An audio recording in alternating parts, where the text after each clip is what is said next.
점수 잡는 Hackers. 네, 여러분 안녕하십니까? 해커스 박범준입니다. 오늘도 여러분들께 적중특강 문제로 만나뵙게 됐는데요. 오늘 준비된 문제 보니까 시험에 굉장히 출제가 많이 되고 있는 문제가 또한 구성이 되었습니다. 늘 하던 방식대로 오늘의 문제의 특성 파악을 해보고 풀이 요령에 대해서 언급한 다음에 풀이로 바로 들어갈게요. 자, 준비되셨나요? 그러면 바로 첫 번째 문제 확인을 해보도록 해보겠습니다. 첫 번째 문제는 시험에 매우 빈출이 많이 되고 있는 매칭형 문제로서 문제의 내용과 박스에 제시된 항목과 관련된 것끼리 연결하면 되는 문제가 됩니다. 예를 들어서 첫 번째 문제가 B번 인물이랑 관련되어 있다 생각이 되시면은 답안지에 B 이렇게 표시하시면 되시죠. 자, 문제를 풀이하는 요령을 알려드릴게요. 해당 문제 같은 경우에는 순서 비일치의 대표적인 문제로서 번호 순번대로 답이 나오지 않는 문제이기 때문에 첫 번째 문제를 먼저 외우시고 푸는 방식이 통하지 않을 확률이 굉장히 높습니다. 그래서 한 문제씩 읽어서 문제를 그리고 잘라서 문제를 읽고 푸는 방법을 추천드리고 싶진 않고 이게 어떤 순서로 나올지 모르기 때문에 차라리 문제를 읽지 마시고요. 박스 속에 있는 항목을 기준으로 문제를 풀어주세요. 이 박스에 나와 있는 항목은 지문에서 반드시 최소 한 번 이상은 언급이 되고 있기 때문에 여러분들께서 언제 내가 이 문제를 풀 것인가는 여기에서 선택하지 마시고 박스 속에 있는 항목이 지문 속에서 나왔을 때 그때 역으로 와가지고 문제를 풀어주세요. 사람, 인물 이름이 대부분 한 19번은 사람 이름으로 구성이 되기 때문에 여러분들께서 이름을 외울 것까지는 없으시고 지문에서 인물이 나온다면 그때그때 와서 바로 답을 확인해 보면 된다는 소리죠. 자, 그 다음에 여러분들께서 정답을 구성하실 때 시험장 가서 반드시 지키셔야 되는 규칙을 정리를 해 드릴게요. 여기 MB라고 보이는 표현 보이시죠? 이게 사실은 영어는 아니라서 라틴어를 줄인 표현이기 때문에 굳이 라틴어까지 외우실 필요는 없으시지만 영어에서도 그냥 MB 철자대로 읽어주게 됩니다. 중요한 것은 이 MB 다음에 항상 이 문장에 적혀 있을 때를 조심하세요. 여기는 나름의 허락을 해준 것이고요. 여러분들이 정답을 쓰실 때 그 어떤 문자든 그러니까 A부터 D 중에서 고르실 때 A든 B든 C든 D든 무엇이든지 한 번 이상 정답으로 적으실 수 있다는 뜻은 바로 이것을 의미합니다. A부터 D 중에서 최소 하나의 항목이 서로 다른 두 문제에 반드시 정답이 배정이 돼야 됩니다. 예를 들어 볼게요. 현재 5문제가 있다고 했을 때 여러분들이 답을 적으셨을 때 지금 B를 주목해 보죠. B번 같은 경우에는 정답이 지금 2번 나왔죠. 즉 최소 하나의 항목, B번 항목이 두 문제의 답으로 배정이 되었어요. 이것이 있을 때는 항상 이런 식으로 정답이 구성이 돼야 되는 것이고요. 최소 하나의 항목이 두 문제의 답으로 구성이 된다는 것은 이런 경우도 된다는 겁니다. B도 2번, A도 2번.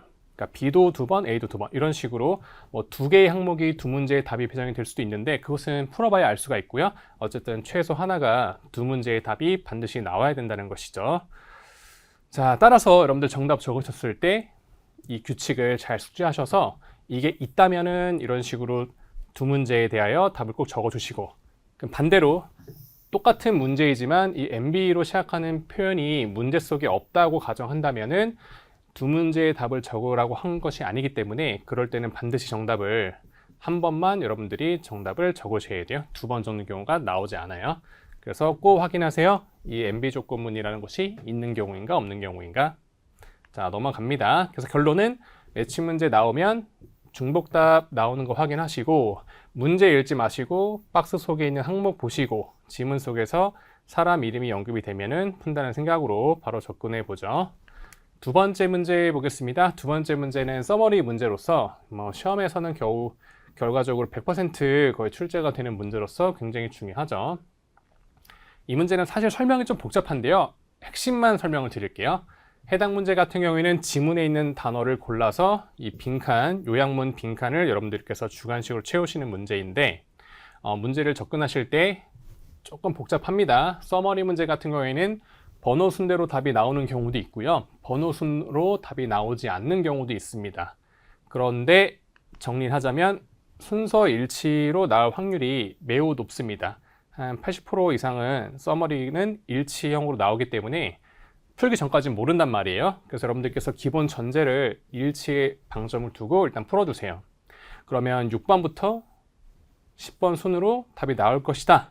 그렇다는 얘기는 서머리 문제를 다 읽어서 시간을 낭비하지 마시고 지금 문제 보시면 이게 하나의 문단이라 엄청 길잖아요. 그걸 처음에 다 읽어서 어차피 읽는다 해도 기억을 다 못하기 때문에 읽어주지 마시고 제일 먼저 풀리는 문제, 6번이 첫 번째 문제이기 때문에 6번까지 끊어서 읽어주세요. 그래서 한 문제씩 잘라서 파악하고 답 내고 다음 문제 파악하고 답 내고 이런 식으로 푸시는 것이 가장 효과적인 방법이라 생각이 됩니다. 그래서 결론은 일치 전제이므로 확률상 단어수 체크하시고 첫 번째 문제까지만 끊어 읽어주세요. 그러면 제목부터 6번 문항까지 내용을 한번 읽어봅시다. 오늘 이론 얘기가 나오는 것 같아서 내용은 좀 재미가 없을지도 모르겠어요. 자기 결정 이론이라는 것이 되고요. 가장 영향력이 있는 직역을 해보면 설명, 빈칸에 대해서 가장 영향력이 있었던 설명은 교육 분야에서 지난 수십 년 동안에 걸쳐서 가장 영향력이 있던 설명은 바로 자기결정 이론이다.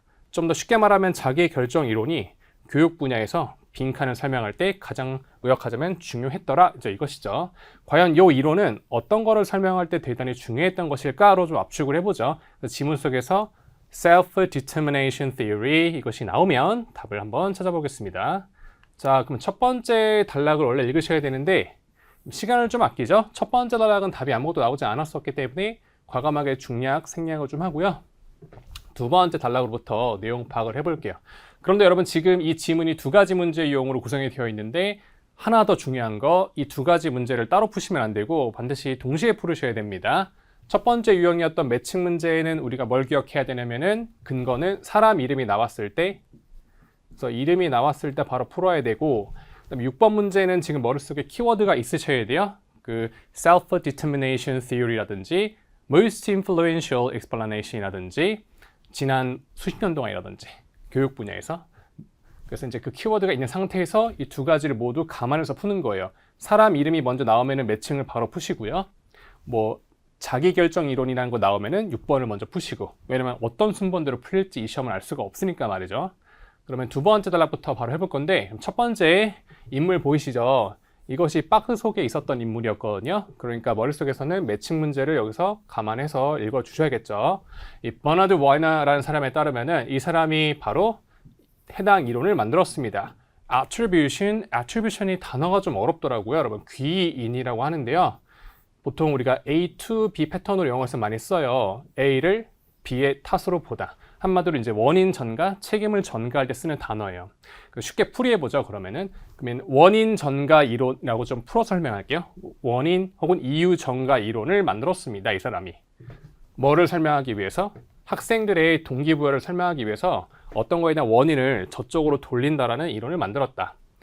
이것의 밑바탕이 되는 전제는 이 이론의 가장 바탕이 되는 전제는 뭐냐면은 학생들은 부여합니다. 특정한 원인 이유를 뭐를 설명하기 위하여 자신들의 과거에 이전에 있었던 학업 성취도를 설명할 때 어떤 이유를 부여한다는 거예요. 나의 성적이 좋았을 때의 이유, 나의 성적이 안 좋았을 때의 특정 이유를 부여하더라. 와이너에게 있어서 학생들의 동기라는 것은 무엇으로 인해서 결정이 되는가? 바로 어떠한 원인을 학생들이 identify 하는지에 따라서 결정이 되더라. identify가 여기서는 맥락이 중요한 단어겠습니다. identify도 뜻이 여러 개가 될 수가 있는데요. 보통 여기에서 떠오르는 구조는 identify A as B를 많이 쓰거든요. A를 B라고 여기다. 그래서 여기는 학생들의 그 생각하다로 의역을 하시면은 뉘앙스가 잘 전달이 될 것 같습니다. 그래서 학생들이 원인이라고 생각하는 그것에 의하여 학생들의 동기가 결정이 되더라. 내 학업 성취도에 대해서 영향을 주었던 원인이 중요한데 이번에 나의 학업 성취도에 영향을 미쳤던 원인이 무엇인가, 어떤 것을 내가 이 학업 성취도의 원인으로 본 거에 따라서 동기가 결정이 되더라죠. 자, 매칭 문제의 힌트가 나왔기 때문에 해당 인물에 대해서 매칭 문제 답이 나오는지 한번 살펴보시면 답이 3번이 나와요. perception이라는 표현은 대단히 중요한 표현으로서 이것이 이제 인식이라는 표현인데요. 인식이라는 것은 우리의 생각이랑 관련된 거잖아요. 여기 인식이랑 관련 지어볼 표현은 바로 이겁니다. 아까 알려드렸죠? identify가 뭐뭐를 뭐라고 생각하다. 그래서 학생들이 내 학업 성취도의 이번의 결과의 원인이라고 생각하는 것, 즉 과거 학업 성적에 대한 인식, 어떤 게 내 성적에 영향을 미쳤을지 그것에 의해서 뭐가 결정된다고 했죠? 동기가 결정된다고 했었잖아요. 그래서 과거 학업 성적에 대한 학생들의 인식, 어떤 것이 이거 학업 성적의 원인이었는가, 어떻게 바라보는가가 동기를 결정한다니까 문제의 말을 지문 속에서의 말이 상당히 일치되고 있죠. 따라서 세 번째 문제는 패러프레이징 관계로 풀어보신다면은 답이 A번 인물, 해당 인물이 되겠죠. 물론 이제 해당 인물이 답이 2번 나올 수 있는 여지가 있기 때문에 지금 현재로서는 답이 3번밖에 현재 안 되네요. 그러나 해당 인물이 또 언급이 된다면은 답이 2번 나올 수 있는 여지가 있기 때문에 매칭 문제를 한 번 더 풀러 오셔야 됩니다. 그것은 뒤의 내용에 따라 달라지는 것이고요. 그래서 현재까지는 답이 3번만 나왔어요. 자, 이어서 계속해서 다음 내용을 좀 봅시다. 2번 단락은 답이 하나밖에 안 나왔고요. 이제 3번 단락으로 넘어와 보세요. 여전히 매칭 문제와 6번 문제의 키워드를 까먹으시면 안 됩니다. 언제 나올지 여전히 모르는 것이죠. 자, 또 다른 심리학자 캐롤 드웨크라는 사람이 있는데요. 해당 인물이 어떤 사실을 주장을 했냐면요. 동기라는 것은 전적으로 목표와 관련되어 있다. 동기라는 것은 학생들의 동기는 목표랑 관련되어 있다. 해당 인물의 목표 지향 이론이라고 해보죠. 해당 인물의 목표 지향 이론은 뭐를 주장하냐면은 학생들은 학업을 시작합니다. 그냥 시작하는 것이 아니고 마음속에 어떤 목표를 그리면서 가지면서 즉 목표가 있는 상태에서 공부를 한다. 비록 학생들이 뭐 하긴 해도 not always 항상 뭐 하는 거 아니지만 그 목표라는 거를 항상 인식하는 건 아니지만 의식하는 건 아니지만 그러니까 목표를 늘 의식하는 건 아니지만 어쨌든 목표가 있어야 학업에 대한 동기가 생겨서 학업을 한다 같아요. 뭐 결론은 이 사람은 이제 목표와 학생들의 동기부여를 결부시킨 것으로서 5번 문제를 여러분들께서 답으로 풀 수가 있었네요. 핵심은 맨 마지막에 있는 내용이었습니다. 학생들은 항상 자신들의 목표를 의식하는 것은 아니다. 그래서 학생들의 목표라는 것이 그럼 뭐가 될 수 있다? 어니면 이제 반의어 개념으로 들어오기 때문에 이걸 이제 의식을 안 한다는 얘기가 되니까 not conscious 해당하는 내용과 같은 말이죠.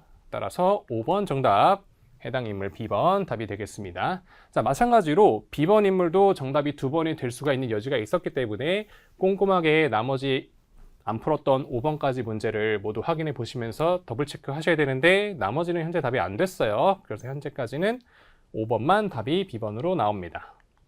자, 이어서 다음 인물을 좀 찾아보죠.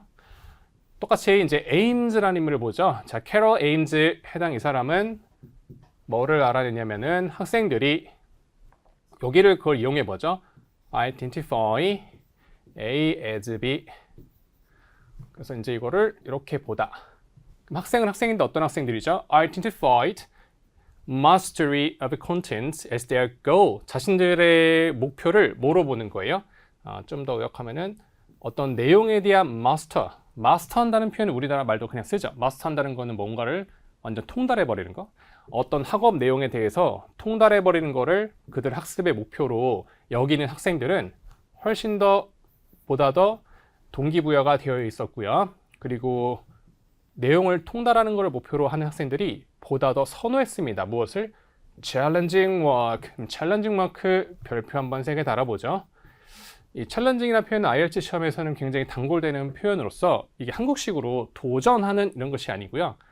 영어로 challenge를 들으면은 도전해야 될 정도로 어려운 일을 생각을 하거든요. 따라서 challenging을 보시면 항상 이 단어를 떠올려 주세요. 어렵다. 그래서 difficult한 일이 될 수도 있고요. difficult한 어떤 과제가 될 수도 있겠죠. 그래서 이거는 단골로 나오는 부분이라서 꼭 좀 외워주세요. 그럼 잠깐 다시 정리하면은 어떤 내용에 대해서 통달하는 거를 목표로 삼는 학생들이 보다 동기부여가 되어 있었고요. 그리고 통달하는 거를 목표로 하는 학생들이 더 어려운 과제 같은 거를 더 선호했더라는 것이죠. 그리고 해당 인물은 또한 이 사실도 알아냈어요. does 별표 한번 쳐보죠. 우리 영어에는 대명사가 발전되어 있어요. 발달이 되어 있는데 does가 갑자기 튀어나온다면은 확률 높은 해석은 일반적인 사람이 되겠고요. 이 지문은 학생 지문이라서 조금 더 세부적으로 간다면은 학생들로 여기를 이해하시면은 제일 맞았지 않았나 생각이 됩니다. 그러면 학생들은 학생들인데 어떤 학생들이? focused, 여거에 더 신경 쓰고 집중한 학생들. 어디에 좀 더 몰두한 학생들? outperforming. 이것도 응용이 많이 되겠습니다. 여러분. out 플러스 동사라고 해보죠. 이때 out과 동사가 만나면은 이 out은 여러 가지 의미로 더 잘한다라든지 양적이면은 더 크다, 많다라든지 어떤 경우에서든 더 많이의 의미를 전달하거든요. 그럼 performing이 이제 성적 내다인데 out니까 더 잘한 다음을 해석하셔야 돼요. do better. 그러면은 자신들 또래 아이들보다 더 성적을 잘 내는 거에 이렇게 집중하는 학생들이 보다 더 뭐할 확률이 높았습니다. 보다 더 부정적인 태도를 가질 확률이 높았대요. 자신들의 학업에 대해서 성적에 너무 이제 매몰되어 있기 때문에 남들보다 앞서는 거에 매몰되어 있을 때는 학업에 대해서 부정적인 태도를 견지할 확률이 높았다. 자, 그래서 이제 캐롤 에임즈에 대한 내용이 끝났기 때문에 당연히 끊으시고 답을 한번 찾아보겠습니다. 첫 번째 정답 1번 문제가 해당 인물과 관련되네요. 연결해 볼까요? 학생들 중에서 내용을 마스터하는 거를 추구하는 학생들, 그러니까 이제 열심히 이 내용을 통달하려고 하는 것이죠. 이때 work는 학업이라고 통칠게요. 통으로 보면은 그러면 학업에 대해서 이걸 내가 완전한 내 것으로 뭐 이해하거나 통달하는 거를 추구하는 학생들이 보다 더 마음적으로 open, 열려 있었습니다. 뭐에? challenges가 도전이 아니고 그런 긍정적인 의미가 아니고 잠깐 복습해 보면은 어려운 일이라고 했었죠. 그래서 문제에서 말하는 이 표현이 본문에서 충분히 패러프레이징이 상당히 되고 있기 때문에 여러분들께서 답으로 납득을 잘 하시지 않을까 생각이 듭니다. 첫 번째 문제 답은 A번. 자, 그러나 A번도 답이 2번 나올 수 있는 여지가 있기 때문에 반드시 나머지 문제도 답을 확인을 해줍니다. 추가 답이 나왔어요. 네 번째 문제. 부정적인 outlook는 여기서는 내가 외적인 바깥을 바라보는 시각, 생각, 태도가 모두 되겠습니다. 해석이 모두 가능하네요. 생각, 태도, 관점, 시각 모두 가능하고요. 요 교재 우리 그 지문에서는 태도라는 표현과 연결하시면 딱 좋으시네요. 그래서 부정적인 생각, 태도 이것이 뭐로부터 그럼 유발될 수도 있습니다. 여거하려고 노력하는 걸로부터. do better, 더 잘하려고 하는 거니까 여기서는 남들보다 성적을 더 잘하려고 한다는 것과 연결이 가능하죠. 그래서 친구들보다 성적을 더 잘 나는 거를 너무 신경 쓰고 몰두하게 되면은 이랬을 때 그런 학생들의 태도가 좀 부정적이었다고 했으니까 이것을 문제에서는 나름의 인과관계로 처리를 한 것으로 보여집니다. 그래서 네 번째 문제 정답이 A번. A번이 지금 답이 2번 나왔었거든요. 근데 중복이 되긴 되는데 아까 서두에 말씀드린 것처럼 중복은 몇 번까지만 가능하다고 했었죠? 하나는 2번까지만. 그래서 지금 A번이 2번 이미 나왔기 때문에 추가적으로 답이 A번은 나오면 이상하다. 그럼 여러분들이 뭔가 잘못 풀었구나 생각하셔야 돼요. 그래서 아무튼 A번 2번 나왔으니까 추가적으로는 더 안 나올 겁니다. 넘어가시고 이어서 네 번째 단락으로 넘어와 주세요. 아직 6번 문제는 시작이 안 되고 있는데요. 뭐 언젠간 나오겠죠. 너무 조급해하지 마시고 나올 때까지 기다려 봅시다. 자, 비록 앞에서 살펴봤던 이 이론들 모두가 이 이론을 많이 지지하는 사람들의 이목을 끌거나 그들의 호응을 얻어냈지만 가장 영향력이 있었던, 가장 중요했던 동기에 대한 설명은 지난 반세기 동안에 있어서 가장 중요했던 것은 바로 뭐였습니다? 다른 이론 말고 바로 이 이론이 제일 중요하대요. Self-Determination Theory, 자기결정 이론이라는 것이 드디어 언급되네요. 6번 문제를 갈까요? 자, 그 앞에서 말했던 이론보다도 바로 이 자기결정 이론이라는 것이 학생들의 동기부여를 설명할 때 가장 영향력이 높았다, 의역하면 제일 중요했더라 정도까지 될까요? 그래서 정답, 문장 구조가 거의 똑같아서 여러분들 별도의 설명이 없으셔도 이 구조만 보더라도 답을 잘 내시지 않았나 생각이 듭니다. 그래서 가장 뭐를 설명할 때 중요했다, 이 자기결정 이론이라는 것이 바로 동기를 설명할 때 제일 중요한 거였다니까 답을 motivation 이렇게 하시면 되겠죠. 이어서 7번 문제를 파악을 해볼게요. 자, 해당 이론은 어떤 사실을 강조합니다. All people, 모든 사람들은 빈칸을 원합니다. 뭐에 대하여?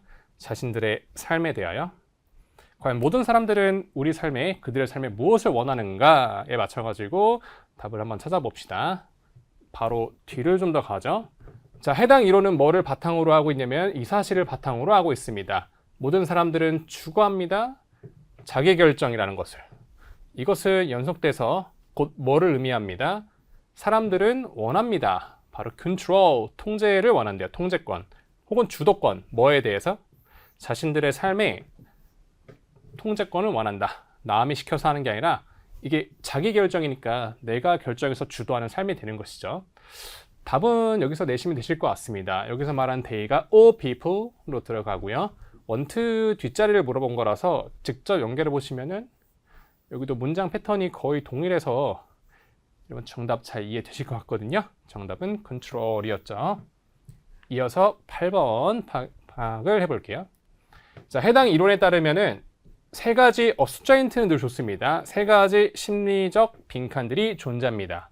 아마도 숫자 3가 있기 때문에 여기 들어갈 표현은 복수명사가 와야겠지요. 그러면 세 가지 심리적인 빈칸들이 존재하는데 이것이 반드시 충족이 돼야 됩니다. 뭐를 달성하기 위해서는 자기결정이라는 것을 이뤄내려면 반드시 필요하다. 숫자 3에 맞춰서 답을 찾아보죠, 여러분들. 자, 다시 추가 인물 나오고요. 에드워드 디시라는 사람에 따르면은 자, 이 사람이 이것이 있음을 확인했습니다. 세 가지 키워드, 세 가지 심리적 욕구가 있음을 찾아냈습니다. 그리고 이 세 가지 심리적 욕구라는 것은 자기 결정을 이룰 때 관련되어 있는 것입니다. 그래서 우리가 스스로 결정하거나 한 걸 할 때 관련되어 있는 세 가지 욕구가 세 가지가 있는데 뭐 이론적으로는 그 세 가지가 바로 무엇입니다? 첫 번째, 이거는 내가 자발적으로 할 수 있는 거, 자율성. 그다음에 competence는 유능함이죠. 내가 능력 있음. 그다음에 마지막으로는 심리학적으로 관련됨. 정확히 어떤 거를 말하는 걸까요? 이론적으로는 뭐 잘 모르더라도 일단 자율성, 그다음에 유능함, 심리적 관련성 이 세 가지가 자기 결정을 성취할 때, 이룰 때 요구되는 세 가지 욕구이다. 답을 내봅시다. 3에 맞춰가지고 그다음에 psychological에 맞춰서 답을 내보시면은 이것도 뭔가 조금 직관적으로 답이 나왔었던 것 같습니다. 구조 자체가. 그래서 빈칸은 여기만 보시더라도 needs라는 걸 알 수가 있었죠. 자, 이어서 9번. 근데 이제 이 중에서 가장 중요한 것은 무엇입니다? 아마 여기 중에서 제일 중요한 게 뭔지를 찾는 게 아닐까요? 뒷문장을 좀 읽어보죠. 이 DC라는 사람이 또한 뭐라고 주장했냐면은 앞에서 말했던 그 세 가지 요인이 있었죠. 그 세 가지 니즈가 바로 무엇입니다? 학생들에게 동기부여를 일으키는 것입니다. 학업할 때. 근데 그 중에서 제일 중요한 거는 무엇입니다? 자율성이 제일 중요하고요. 이 자율성이라는 것은 바로 무엇을 말합니다? 능력을 말합니다. 뭐를 추구할 수 있고 할 수 있는 개인적인 관심사를 쭉 추구하거나 아니면 개인적인 목표를 쭉 추구하는 그런 능력을 우리가 자율성이라고 불러준다. 무엇 없이 추구하는 거? external, 외부적인 제한, 여러 가지 외부적인 제한 요소 같은 것들이 없이 정말 내가 자유롭게 내가 관심사 추구하거나 목표를 이룰 때 정진하는 것을 여기서 말하는 자율성이라고 한다. 자, 제일 중요했던 거 뭔지 물어봤으니까요. 9번 문제 정답은 autonomy가 되겠죠. 자율성. 자, 이어서 10번. 이 디스가 가리키는 것은 자율성을 말하는 거겠습니다. 그렇죠? 그럼 이 자율성이라는 것은 말 그대로 자유를 말합니다. 무엇으로부터의? 외부 빈칸으로부터의 자유를 말합니다. 뭐를 쭉 관철시키기 위한 나의 관심사라든지 목표를 말이죠. 여러분 여기도 패러프레이징을 바로 쳐버릴까요, 여러분? 여기 interest, 관심사, objectives, 이것이 목표. 그다음에 external 나오니까 빈칸 자리는 뭐죠? 그러면 요거죠. 제한 요소들, 여러 가지 제약거리들 이런 것들로부터 자유로운 상태를 말한다. 그래서 답은 이와 같이 적어줍니다. 그래서 서머리 문제가 먼저 끝났고요. 매칭이 지금 하나 남았거든요. 근데 여기가 이제 DC라는 사람에 관련된 내용으로 답이 나오더라고요. 마지막. 정답은 2번이었어요. 2번. 동기부여에 있어서 그러면은 가장 바람직한 형태는 무엇인가? 방금 이 사람이 자율성이 제일 중요하다고 했었잖아요. 자율적으로 하는 거. 이것을 제일 중요하다고 여겼으니까 그럼 이 사람 관점에서 동기부여일 때 제일 중요한 바람직한 형태는 뭐를 수반해야 돼요? 남이 시켜서 하는 게 아니라 자발적으로 하는 게 중요하죠. 그래서 doing an activity willingly. 그래서 내가 자발적으로 하는 거를 수반한다. 자율성을 말했다는 측면에서 autonomy를 말했다는 점에서 2번 문제를 해당 인물과 관련 지을 수 있었죠. 자율성과 관련됐던 인물이 D번이었기 때문에 정답 D번으로 나오는 거 확인해주면 되겠습니다. 자, 여러분 이렇게 해가지고 오늘 준비된 문제를 모두 풀어보았는데요. 오늘 출제된 문제는 역시나 이제 시험에는 자주 나오는 타입의 문제이므로 뭐 난이도와 상관없이 푸는 방법 설명드린 거에 대해서 잘 숙지를 해주면 좋을 것 같고요. 뭐 관련해서 여러분들께서 더 깊은 내용 알고 싶거나 궁금한 점 있으시면은 언제든지 뭐 학원 게시판이든 통해서 문의 주시면 답변 남겨드리도록 하겠습니다. 오늘 여기까지 하겠습니다. 다음에 또 만나도록 하겠습니다. 토익은 해커스 영어도 해커스 고득점 메이커스 만점을 받아버렸어 토익은 해커스 영어도 해커스